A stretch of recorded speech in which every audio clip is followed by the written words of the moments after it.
ओम नमः शिवाय. विश्वनराची साधना व वरदान. नंदीश्वर म्हणाला, सनत कुमारजी, आता मी तुम्हाला विश्वनराच्या घरी ग्रहपती नावाने जो अवतार घेतला ती कथा सांगतो. प्राचीन काळी नरमपूर नावाचे एक नगर होते. तेथे शिवभक्त मुनी राहत होते. त्याचे नाव विश्वनर. तो पुण्यदान होता. वेदशास्त्रात पारंगत होता. त्याने विवाह केला. पत्नीचे नाव शुचिस्मती. ते गृहस्थाश्रम उत्तम प्रकारे करत होते. एके दिवशी पत्नीने विश्वनराकडे वर मागितला की मला शिवाजीसारखा पुत्र व्हावा. पतीने अभिवचन दिले. विश्वनरा काशीला आला. विश्वेश्वरांचे दर्शन घेतले. तसेच विश्वेश्वर लिंगाची आराधना केली. कठोर साधना केली. विश्वनराला शिवलिंगामध्ये एक अत्यंत तेजस्वी बालकाची अनुभूती आली. विश्वेश्वराने हात जोडून प्रार्थना केली. त्यावेळी शुचिस्मतीच्या पोटी जन्म घेऊन दोघांना सुखी करीत, तसेच मी ग्रहपती या नावाने प्रसिद्ध होईन म्हणून सांगितले. देवांना प्रिय होईन असा आशीर्वाद दिला. विश्वनराने कठोर तपश्चर्या केली. त्यामुळे बालक रूपाने आशीर्वाद देऊन शिवजी अंतर्धान पावले. विश्वनर आपल्या घरी परतला. ग्रहपतीचा अवतार प्रकट झाला. नंदीश्वर सनतकुमारांना म्हणाला, शिवजीच्या वरदानाने समाधानी होऊन विश्वनर नर्मपूर या गावी आला. त्याने पत्नीला सर्व वृत्तांत सांगितला. पत्नीला आनंद झाला. जन्मापूर्वीचे 3 संस्कार केले. ती गर्भवती झाली. गर्भतेज दिवसेंदिवस वाढत होते. शुभ नक्षत्रावर शुभ लग्नावर शुचिस्मतीला एक सुंदर पुत्र झाला. अनेक महान ऋषी, विद्वान, गावातील लोक त्या बालकाला पाहून आश्चर्यचकित झाले. ते बालक अत्यंत तेजस्वी होते. बालकाच्या जन्मानिमित्त मोठा आनंदोत्सव संपन्न करण्यात आला. बाळाचे बारसे केले आणि त्याचे नाव ग्रहपती असे ठेवण्यात आले. अनेक महान ऋषी मुनींनी त्याला मंगल आशीर्वाद दिले. बालक चंद्रकलेप्रमाणे वाढू लागले. बालक मोठे झाल्यावर उपनयन संस्कार करण्यात आले. त्यानंतर त्याला वेदशास्त्र शिकवण्यास प्रारंभ झाला. ग्रहपती हा आपल्या आईवडिलांची सेवा करत असे. देवर्षी नारदही तेथे आले. ते म्हणाले, हा मुलगा अत्यंत भाग्यवान व ज्ञानी आहे, पण याला 12व्या वर्षी अग्नी व विजेपासून धोका आहे. एवढे सांगून नारद निघून गेले. शिवजीकडून ग्रहपतीला दिग्पाल पद. नंदीश्वर म्हणाला, सनतकुमारजी, नारदांनी ग्रहपतीच्या बाबतीत जे भविष्य सांगितले ते ऐकून ब्राह्मण दाम्पत्य अतिशय दुःखी झाले. ग्रहपती आपल्या माताश्री पिताश्रींना म्हणाला, तुम्ही दुःखी होऊ नका. मी मृत्युंजय शिवजीची आराधना करून स्वतःचे रक्षण करीन. तुम्ही कोणत्याही प्रकारची चिंता करू नका. ग्रहपतीने माता पित्यांना एक प्रदक्षिणा घातली. मनोभावे नमस्कार केला. त्यांना धीर दिला आणि ग्रहपती काशीला आले. मनकर्णिका नदीत स्नान करून विश्वनाथांचे दर्शन घेतले. त्यानंतर काशीमध्ये एका पिंडाची स्थापना करून त्यांनी खडतर तपश्चर्येला सुरुवात केली. 12 वर्षे त्यांनी साधना केली. तपश्चर्येमुळे इंद्र प्रकट झाले व इंद्राचा वर नको होता. शंकरजींचा वर हवा होता. त्याने पुन्हा तपश्चर्या आरंभिली आणि शिवजी प्रकटले. पार्वतीसह शिवजी प्रकटलेले पाहून ग्रहपतीला अतिशय आनंद झाला. त्याने मनोभावे वंदन केले. शिवजींनी ग्रहपतीला वर दिला. आजपासून तू अग्निपदाचा अधिकारी होशील. तू अग्नेयेचा स्वामी म्हणजे दिग्पाल होशील. तू स्थापन केलेले लिंग अग्नीश्वर म्हणून प्रसिद्ध पावे. जो अग्नीश्वरची पूजा करेल त्याला अग्नीपासून व विजेपासून भीती वाटणार नाही. त्याला कधी अपमृत्यू येणार नाही. त्यानंतर त्यांच्या आईवडिलांना बोलावून दिग्पती म्हणून त्याचा अभिषेक केला. अग्नी कल्याणकारी आहे.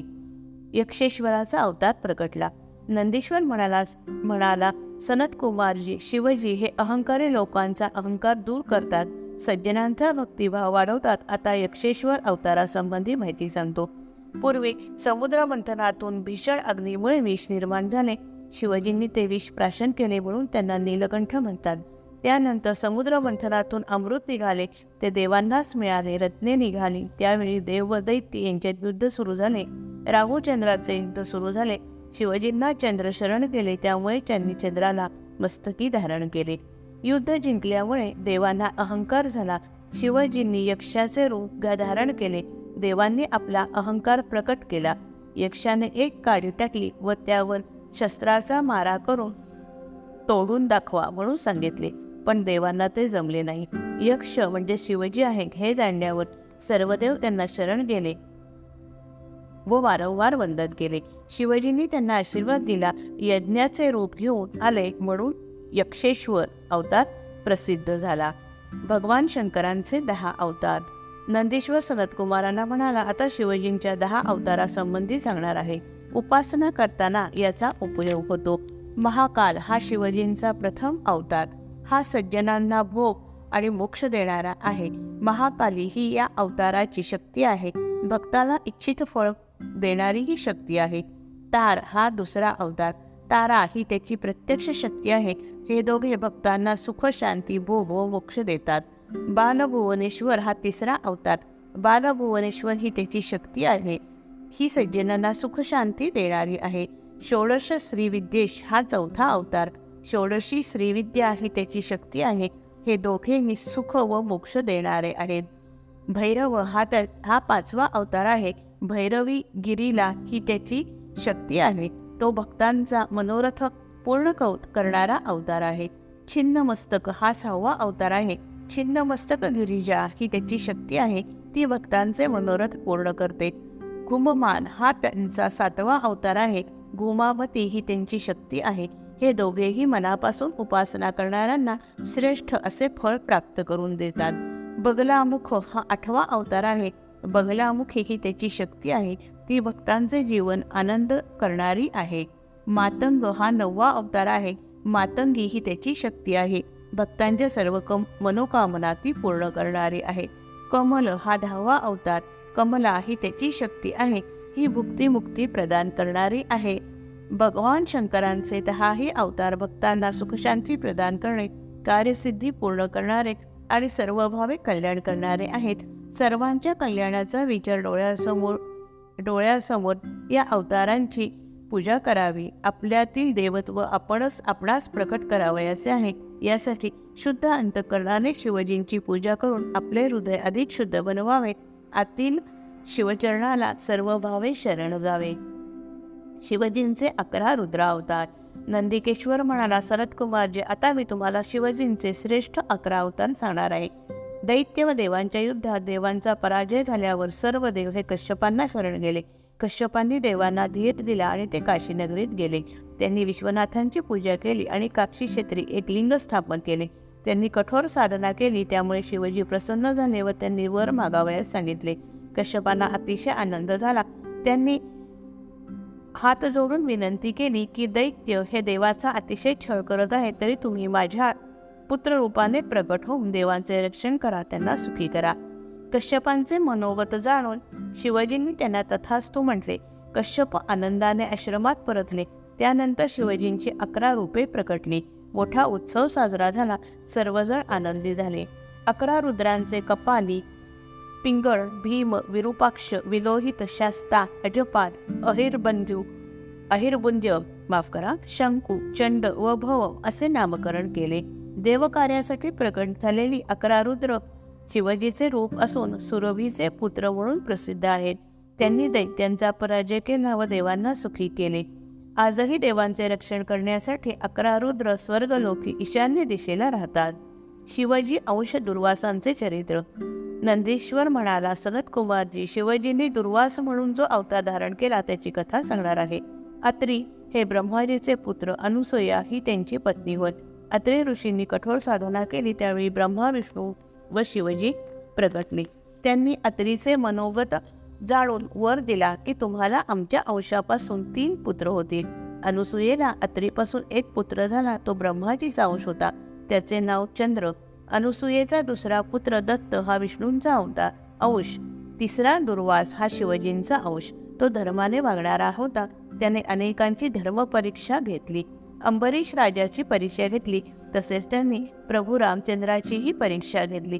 तसेच श्रीकृष्ण अवतारात त्यांचीही परीक्षा घेतली. कृष्णाला वर दिला की तुमचे अंग वज्रासारखे होईल. तसेच द्रौपदीला वर दिला. हसंबिंद नावाचा दुष्ट राजा होता. दुर्वासांनी त्याचा नाश केला. त्यांनी ब्रह्मविद्येचा प्रसार केला. अनेक भक्तांचा उद्धार केला. हनुमंताचे अद्भुत चरित्र व दास्यभक्ती. नंदीश्वर म्हणाला, सनतकुमारजी, आता मी तुम्हाला हनुमंताचे चरित्र सांगतो. हनुमद्रूपाने शिवजींनी अनेक लीला केल्या आहेत. शिवजींचे वीर्य सप्तऋषींनी एका पानावर घेतले आणि रामकार्याच्या शुद्धीसाठी गौतम कन्या अंजनीच्या उदरात स्थापन केले. अंजनीला महापराक्रमी पुत्र झाला. तो अवतार होता. त्याचे हनुमान असे नामकरण करण्यात आले. बालपणी सूर्यबिंब हे फळ समजून आकाशात उड्डाण केले आणि त्याला गिळून टाकले. देवांनी प्रार्थना केल्यानंतर त्याने सूर्यबिंबाला बाहेर काढले. हनुमान हा शिवजींचा अवतार आहे हे जाणून देवांना आणि ऋषींना अपार आनंद झाला. अंजनीच्या आज्ञेने तो सूर्याकडून अनेक विद्या शिकला. मातेची आज्ञा घेऊन तो सुग्रीवाकडे गेला. सुग्रीवाने हनुमंताला प्रदान केले. प्रभू रामचंद्र लक्ष्मणासह सीतेचा शोध घेत तेथे आले. त्यावेळी प्रचंड वानर सेना बरोबर घेऊन सीतेच्या शोधार्थ निघाले. हनुमान रावणाच्या लंकेत आले. तेथे अद्भुत पराक्रम करून दाखवले. आपल्या शेपटीला लावलेल्या अग्नीने लंका जाळली.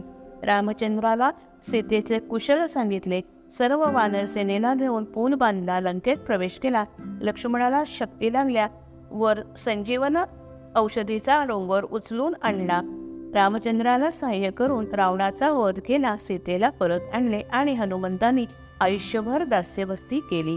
जय जय रघुवीर समर्थ.